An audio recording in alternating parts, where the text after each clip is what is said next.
You've seen the forum wars, the endless Reddit threads. For years, one question has ripped the extraction shooter community apart. Which game truly deserves the crown? Everyone has an opinion. We're no closer to a real answer. So today, we cut through the noise. I've dug through the player testimonials, the flame wars, and the heated arguments to figure out where the community actually stands on Escape from Tarkov versus Arena Breakout Infinite.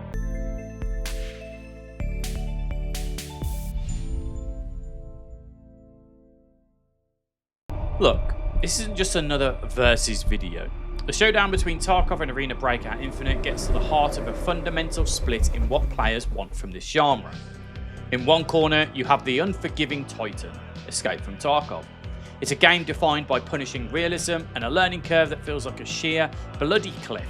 For years, its players have put up with technical glitches, controversial updates, and a developer vision that absolutely refuses to compromise. Until now. And in the one corner, you have the challenger, Arena Breakout Infinite. This game feels like a direct response to every single major complaint about Tarkov. It swooped in right when Tarkov's community was fuming over monetization, offering a polished, free-to-play alternative that promised to fix everything that drove players crazy. This isn't just some clone, it's a contender built on a completely different philosophy, and the community is fiercely divided over which one is better. So, at the point of recording, which a lot of people use these metrics to see the popularity and hype behind a game, you can see here on Twitch, dated 11th of the 7th, 2025, Escape from Tarkov has 46.9 thousand viewers at 27 minutes past 11 in the morning in the UK. Now, Arena Breakout Infinite, 5.7 thousand viewers. Now, this could just mean geographically there is more of a player base in different parts of the world, but is the hype true behind Arena Breakout Infinite? Now, Twitch views aren't a direct correlation to the success of any game, but it's certainly a solid metric to see who is interested in that particular game. So where do they differ the most? It really starts with how they treat you, the player. Tarkov is infamous for throwing you into the deep end with no life vest. New players face a daunting, almost vertical learning curve with basically zero in-game guidance. It's a trial by fire that either forges a hardcore fan for life or pushes you away for good. Just this month, Tarkov even brought back its hardcore way, a brutal reset that completely removes the flea market, doubling down on its ruthless identity. Arena Breakout Infinite, or ABI, flips that script entirely. It's almost universally praised by the community for its accessibility. You get helpful tooltips, maps that actually show you loot and extraction points, and far smoother introduction to the game. The whole gameplay loop is just faster and more streamlined. You can get into a match in under a minute, which is a world away from Tarkov's sometimes painful queue times. The community sentiment is pretty clear on this. If you value your time and just want to get into the action, ABI is the hands down winner for pure accessibility and quality of life. And here is where the real battle lines are drawn. Tarkov, a game you pay a premium for, torched a lot of goodwill with its community over controversial paid editions and bungled cash shop ideas. This created the perfect opening for a free-to-play rival to steal the spotlight.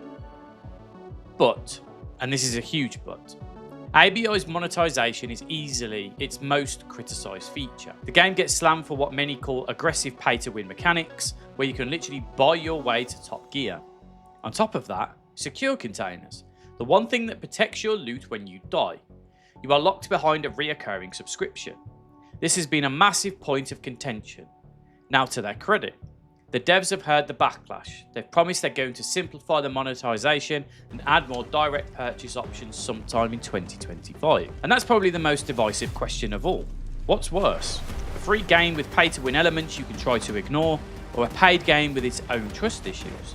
I really want to know what you think, so drop your take in the comments. But it's not all about features and payment models. There's the feel of the game. For all its flaws, almost everyone agrees that nothing, and I mean nothing, matches the sheer tension and raw satisfaction of a successful Tarkov raid. Its incredibly complex mechanics and hyper-realism create a sense of accomplishment that's just unmatched. ABI, on the other hand, is often called a snack-sized Tarkov. It gives you a similar thrill, but in shorter time, more manageable doses. Its recent Ignition update even added a solo mode and secure ops mode, where you don't lose your gear. which is clearly aimed at the more casual player that Tarkov has always left behind. However, some veteran players point out that ABI's loot economy doesn't feel as rewarding, and there are reports of lobbies filling up with bots during off-peak hours, which can really kill the vibe of a hardcore PvP fight. So, after all that, which game actually reigns supreme? The truth is, the community hasn't crowned a single king. Instead, they've chosen two different rulers for two very different kingdoms. Escape from Tarkov is still the undisputed champion of the hardcore. It's for the purists who have craved that insane depth and realism, and are willing to suffer for that unmatched adrenaline rush. Arena Breakout Infinite is the people's champion, the supreme choice for the vast majority of players. It's for the newcomer, the solo player, or anyone who wants a polished, accessible extraction shooter that respects their time. Its crown, however, is totally dependent on the developers making good on their promise to fix the valid monetization concerns, but its core design is celebrated as a huge step forward for making the genre more welcoming. So, in reality, the crown is split. One for the hardcore loyalists, one for the masses. So, do you think the community is right? I want your final verdict in the comments. And if you want more deep dives that actually cut through the hype, make sure you hit that subscribe button. This has been XP. Take it easy.